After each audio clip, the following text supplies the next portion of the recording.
नमस्कार। आज मेरे साथ है रेनो इंडिया के vice president sales and marketing Sudhir Malhotra ji. उन्हीं से जानते हैं कि क्या तैयारियां हैं उनकी काइगर के साथ में और वह किस तरह से काइगर को भारतीय बाजार में देना चाहते हैं। कैसी और भी बहुत सारी बातें हैं उनके पूछनी है मुझे, जो आपने मुझसे पूछी थी। तो फिर सीधे चलते हैं सुधीर जी के साथ ही। सुधीर जी, बहुत बहुत नमस्कार। नमस्कार अमित जी। एंड ये मेरा सौभाग्य है कि आपके चैनल पे आए और मैं अभिनंदन करता हूँ आस्क कार गुरु के सभी व्यूअर्स का। धन्यवाद मुझे होस्ट करने के लिए। आज आपने टाइम निकाला, यही बहुत है मेरे लिए। Thank you so much. बाकी आज काइगर के विषय में हम बात कर रहे हैं। तो काइगर रेनो के लिए एक बहुत ही इम्पोर्टेंट माइलस्टोन है, मैं ये कहूँगा। सब 4 मीटर से कम जो लंबाई में एसयूवीज़ हैं, इसके अंदर काइगर के साथ हमने प्रवेश किया रेनो ने। और लास्ट जो 3 मैं मॉडल्स की बात कर रहा था, क्विड, ट्राइबर और अब काइगर, ये पहले इंडियन कंज्यूमर्स को हमने ध्यान में रखा, उनकी सेंसिबिलिटीज़ को ध्यान में रखा, हमारी क्या इच्छाएं हैं, क्या रिक्वायरमेंट्स हैं, उनको ध्यान में रखते हुए ये डिज़ाइन की गई और सबसे पहले इंडिया में ही लॉन्च हुई। उसी श्रृंखला में अब ये काइगर जुड़ रही है, जिस श्रृंखला में क्विड थी, ट्राइबर थी और अब ये काइगर है। रेनो वर्ल्ड वाइड आविष्कारक रहा है टर्बोचार्जर। जो पहला टर्बोचार्जर ऑटोमोबाइल वर्ल्ड में बना वो रेनो ने दिया। हमारे कस्टमर्स को, हमारे व्यूअर्स को तरह तरह की नीड्स हैं। उसको अगर मैं बकेट करना चाहूँ तो हम चाहते हैं कि हमारी जो एसयूवी है वो बड़ी स्टनिंग लुक्स हो, अट्रैक्टिव हो, इंटीरियर्स जो हैं उसके बड़े स्मार्ट हों, इक्विपमेंट अच्छा हो अंदर। इन सब के अलावा उसकी जो ड्राइव है वो बड़ी एक्साइटिंग हो। अगर उनको ये तीनों चीज़ें मिल जाएं तो एक तरह से वो एसयूवी जो है एक तरह से एक पूरक एसयूवी मिल गई। इस थॉट के साथ हमारे इंजीनियर्स ने काइगर को डिज़ाइन किया। फ्रंट से आप देखिए, बिल्कुल एक SUV, LED DRLs, special headlamps हैं इसके।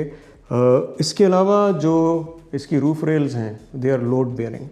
अलॉय व्हील्स 16 इंच के डायमंड कट अलॉय व्हील्स, बहुत ही एक्सक्यूजिट डिज़ाइन। पीछे की जो लाइट्स हैं वो इतनी सुंदर लगती हैं, देख के ही व्यूअर्स को समझ में आएगा कि कितनी खूबसूरती है उसमें। तो ये एक्सक्यूजिट डिज़ाइन है, प्रॉबेबली और किसी सब 4 एसयूवी में नहीं दिखेगा।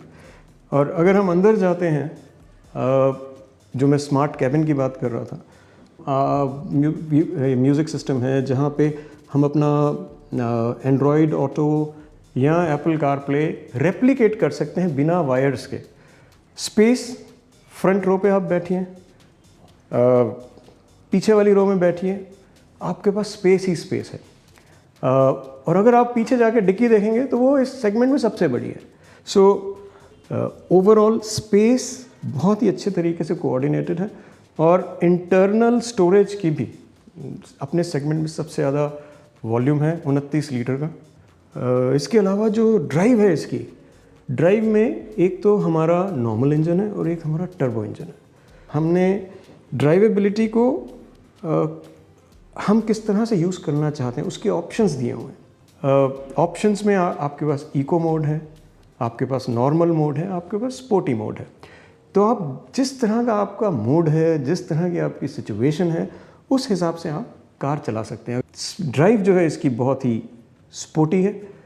तो मेरे ख्याल से जो व्यूअर्स की चॉइस रहती है कि हमारे को बहुत अच्छा डिज़ाइन मिले, स्टनिंग डिज़ाइन मिले, हमारे को अच्छी स्पोर्ट्स ड्राइवेबिलिटी मिले और एक बहुत ही स्मार्ट इंटीरियर मिले, हमने वो तीनों आवश्यकताओं को अपनी तरफ से और हमारे इंजीनियर्स ने बहुत ही अच्छा काम किया है इन सब पे।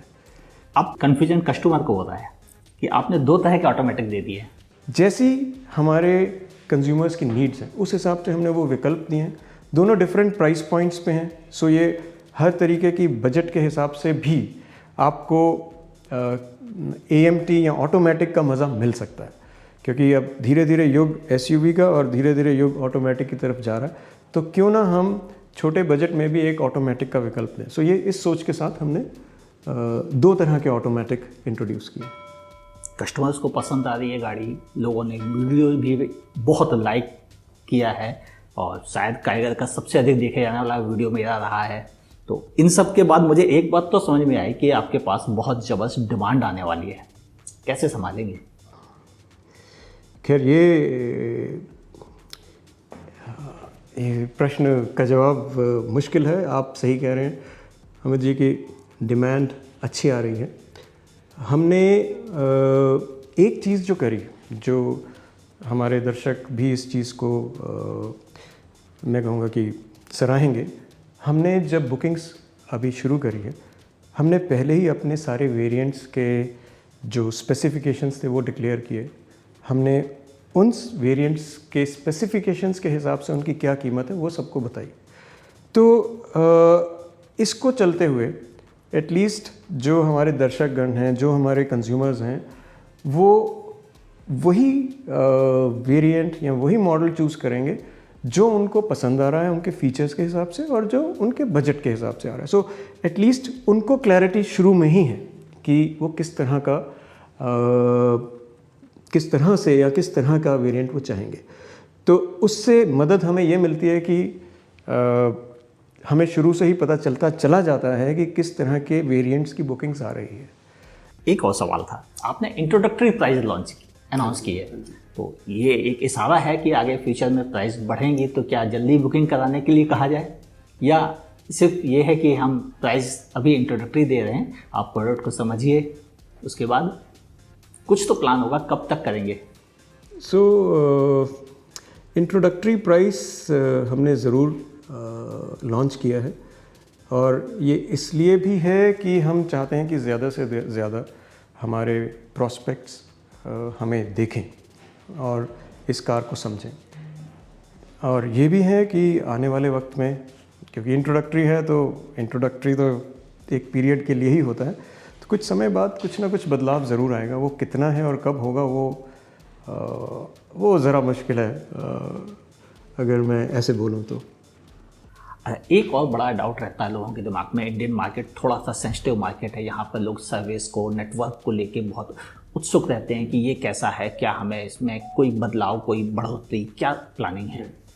तो इसमें तो सबसे पहले मैं अपने जो कस्टमर्स हैं, हमारे ऑलरेडी 7 लाख कस्टमर्स रेनो के हो गए। हाँ, हम अभी भी छोटे हैं and we are very humble, लेकिन हमने हमारे कस्टमर्स के फीडबैक्स पे बहुत काम किया है।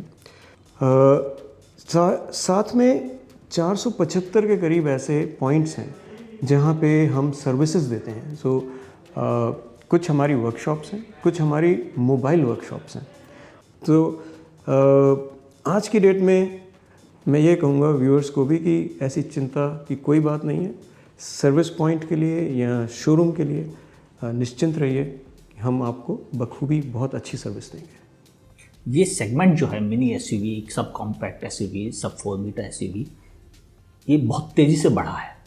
डेफिनेटली यहाँ डिमांड है, लेकिन साथ साथ कंपटीशन भी ज़बरदस्त है और बहुत अच्छे अच्छे ब्रांड्स मौजूद हैं। ऐसे हालात में काइगर के लिए ये कितना इजी रहेगा? पहली चीज़ तो ये है कि कंपटीशन होना अच्छा है और कंज्यूमर के लिए सबसे अच्छा है, क्योंकि अच्छे कंपटीशन का नतीजा जो है वो अच्छा ही होता है। कि अब जैसे काइगर उस अच्छे कंपटीशन का ही नतीजा है कि हमको भी एक बहुत ही अच्छी कार पेश करनी पड़ी, तो उस हिसाब से कंपटीशन हमेशा अच्छा रहता है। कंज्यूमर्स के लिए भी, और अगर मैन्युफैक्चरर उस तरफ ध्यान दे रहा है तो उनके लिए भी। आपके लगातार कई प्रोडक्ट बहुत अच्छे गए, जिनमें अभी आपने जिक्र किया क्विड कार, नई ट्राइबर बहुत सक्सेसफुल रही है, लोगों ने बहुत अप्रिशिएट किया, शायद सबसे ज़्यादा वैल्यू फॉर मनी प्रोडक्ट मानी जाती रही है। और अब आप काइगर, क्या कुछ और भी तैयारी है 2021 में? पहले तो अब हम अभी इन्हीं मॉडल्स के बारे में बात करेंगे, क्योंकि अभी हमने कंज्यूमर्स को रिटेल करना भी शुरू नहीं किया। तो मैं ये थोड़ा सा प्रश्न जो है ना, ये थोड़ा सा एडवांस में हो गया, लेकिन इसका उत्तर हम देंगे काइगर के बाद। ओके, चलिए, मैं उम्मीद रखता हूँ कि आपकी अगली भी जो कार आए वो भी काइगर ट्राइबर जैसी सक्सेस पाए। ये मेरी शुभकामना है रेनो इंडिया को, और बस इतना ही। आपके अगर कोई सवाल है तो प्लीज़ लिखिएगा, मैं जैनो तक पहुंचाने की कोशिश करूंगा और उनसे सवाल के जवाब पाने की कोशिश करूंगा। सुधीर जी बहुत बहुत धन्यवाद मेरे चैनल पर आने के लिए और मेरे व्यूवर्स की क्वेरी को समझाने के लिए, समझने के लिए। बहुत बहुत धन्यवाद आपका और तमाम व्यूअर्स का। Thank you for hosting me Amit ji, बहुत अच्छा लगा आके और मिलके आपसे। और ज़रूर जो भी प्रश्न हैं प्लीज़ ज़रूर हमारे तक भेजिए ताकि हम उनका उत्तर दे सकें। और मेरी रिक्वेस्ट यही रहेगी कि क्योंकि समय कम है, हम काइगर के बारे में बहुत कम बता सकें, उसमें फीचर्स बहुत हैं, प्लस उसके अलावा एक्सप्लोर करें वेबसाइट पे। उसके अलावा हमारे पास जो वर्चुअल असिस्टेंट है, हमारी असिस्टेंट्स है हमारी वेबसाइट पे, उस पे जाके देखें, उस पे जाके और खोज करें। हमने एक रेनो स्टूडियो, वर्चुअल स्टूडियो भी बनाया है जिसमें वो एक्सेसरीज़ के बारे में भी देख सकते हैं, तो उसको भी देखें। सो आपको भी एक बार फिर बहुत बहुत धन्यवाद। So thank you very much. चलिए आज बस इतना ही, मुलाकात होगी अगले वीडियो में। देखते रहिए आस्क कार गुरु।